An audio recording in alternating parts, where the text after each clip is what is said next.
we all fall down.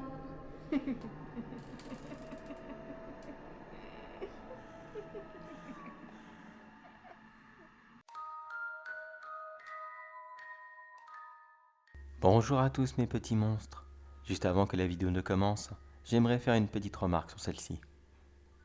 Bien sûr, comme vous l'avez vu dans le titre, il s'agit de la suite de la vidéo Le loup-garou de la clinique, mais également de la vidéo Le loup-garou du labyrinthe. C'est juste que je ne pouvais pas mettre les deux titres dans le même, car sinon ça aurait fait un énorme titre à rallonge et ça aurait pas été top. Donc si vous n'avez pas vu l'une des deux, je vous recommande de mettre pause à cette vidéo dès maintenant et d'aller visionner les anciennes avant. Enfin, je vous dis ça comme vous voulez, mais ça sera plus pratique pour comprendre. Sur ce, mes petits monstres, place à l'histoire.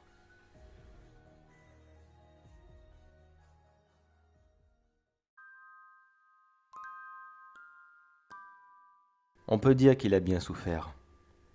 Oh oui, il a même eu beaucoup de chance de survivre à cette attaque.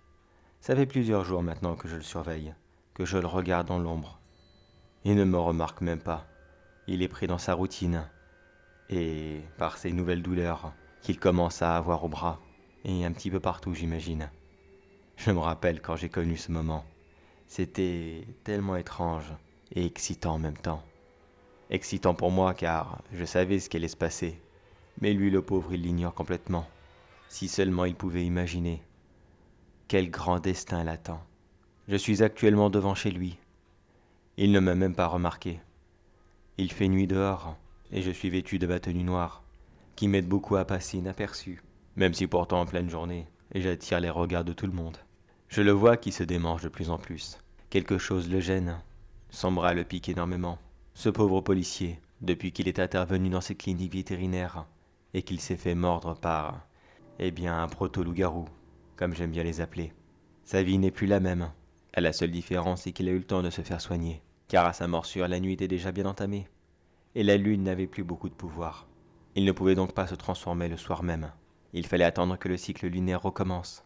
Et maintenant, un mois plus tard, nous y sommes. C'est quand même dommage d'avoir perdu mon proto-loup-garou. Pourquoi est-ce que je l'appelle comme ça? Oh, mais c'est tout simple. Normalement, cet homme et son collègue n'auraient pas pu le tuer. On ne tue un loup-garou qu'avec des balles en argent. Seulement celui-ci n'était pas un homme transformé en loup. Il s'agissait seulement d'un gros chien qui avait été transformé par mes soins et qui n'avait pas les mêmes pouvoirs qu'un réel loup-garou. Il a pu donc mourir de ses blessures. Mais une chance pour moi, il avait tout de même la capacité de transformer quelqu'un d'autre. Sinon, j'aurais été obligé de faire le recrutement moi-même. Moi, qui suis-je? Je dois dire que je ne sais même plus. Cela fait des siècles que je parcours cette terre, transformant ici et là des gens en loups, afin de me tenir compagnie. Je rêve de pouvoir fonder une nouvelle meute, et de recommencer notre bonne vieille vie d'avant, comme à l'époque du Moyen Âge. Seulement cela est complètement impossible. À cette époque, les gens croyaient et craignaient les loups-garous. De nos jours, nous ne sommes qu'une créature mythologique qui n'a jamais existé. Le simple fait d'évoquer notre nom dans une conversation, qui se veut être sérieuse, n'est souvent qu'une source de bêtises, ou alors pour accompagner un film de science-fiction.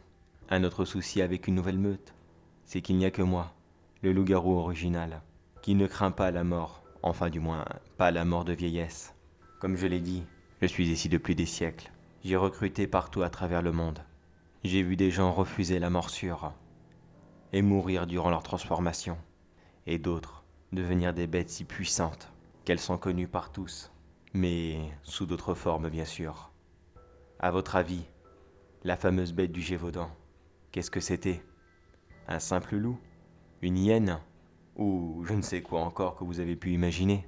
Non, c'était l'un des nôtres, mais beaucoup plus fort que la moyenne. Seulement il y a un gros souci dans notre système d'évolution. Malheureusement, plus l'un d'entre nous est puissant, plus il aura envie de faire des victimes, car il veut tester sa force afin de devenir chef de meute. Mais plus il commettra de crimes, et plus sa soif de sang deviendra grande, ce qui l'entraînera dans sa folie et la bestialité. Il en sera même capable d'oublier lui-même qu'il est un loup-garou, s'imaginant juste être un gros loup, et se croyant invincible contre tout.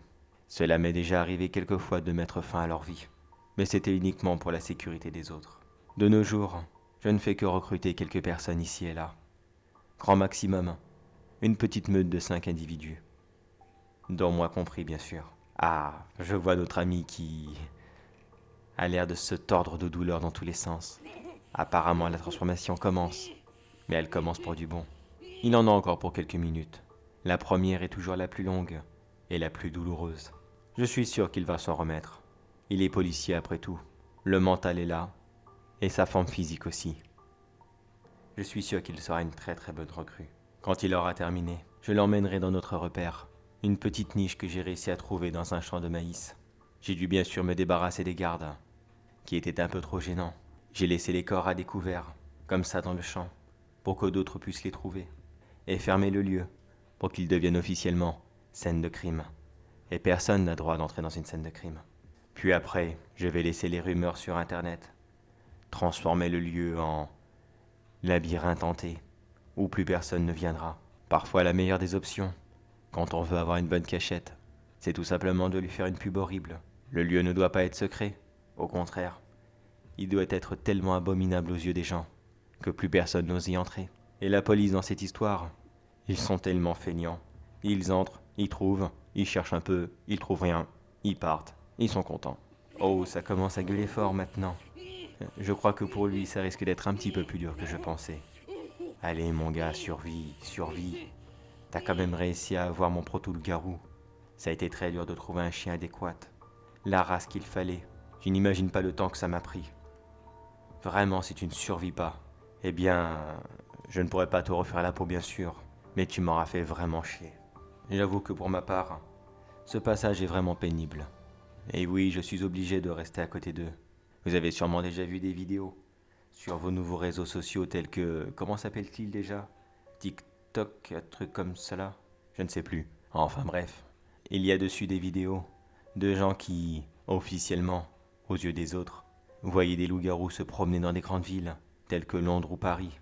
Beaucoup en pensaient à un simple canular, comme celui des clowns qui s'était produit il y a plusieurs années.